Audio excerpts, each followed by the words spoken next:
سب سے پہلے آپ اور میں مل کے اللہ تعالیٰ کا شکر ادا کرتے ہیں کہ اللہ تعالیٰ نے آپ کو اپنی چھت اور اپنا گھر دیا، اور اللہ تعالیٰ نے مجھے آپ کی خدمت کی توفیق دی، اور مجھے یہ توفیق دی کہ میں اس سلسلے میں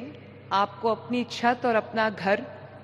پرووائڈ کرنے کے سلسلے میں آپ کی معاونت کر سکوں۔ اور یقین جانو میرے بھائیوں اور بہنوں، یہ کہا جاتا ہے کہ پنجاب حکومت ہر روز ایک نیا منصوبہ لانچ کرتی ہے، ماشاءاللہ یہ بات سچ ہے، لیکن جتنا میرے دل کے قریب یہ پروجیکٹ ہے، اپنی چھت اپنا گھر، کوئی دوسرا پروجیکٹ اس کے قریب نہیں ہے۔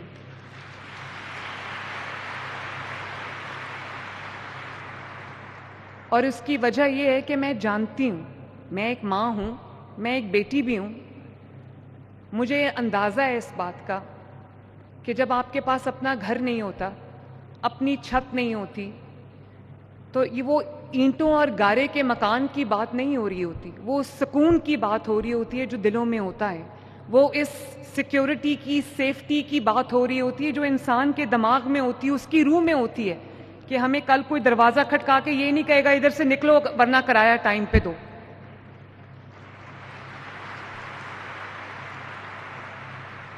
مجھے اندازہ ہے ان ماؤں کی تکلیفوں کا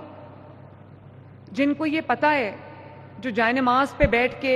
دعا مانگا کرتی تھی کہ اللہ تعالیٰ ہمیں اپنا گھر دے، کیونکہ یہ اپنے بچوں کو ایک محفوظ مستقبل دینا، ان کو اپنا گھر کا سکون دینا، اپنے گھر کی ایک فیلنگ دینا، یہ ہر ماں باپ کی کوشش بھی ہوتی ہے، اور پوری زندگی وہ اس کوشش میں گزارتے ہیں۔ تو مجھے آج میں آپ کی خوشی میں برابر کی شریک ہوں،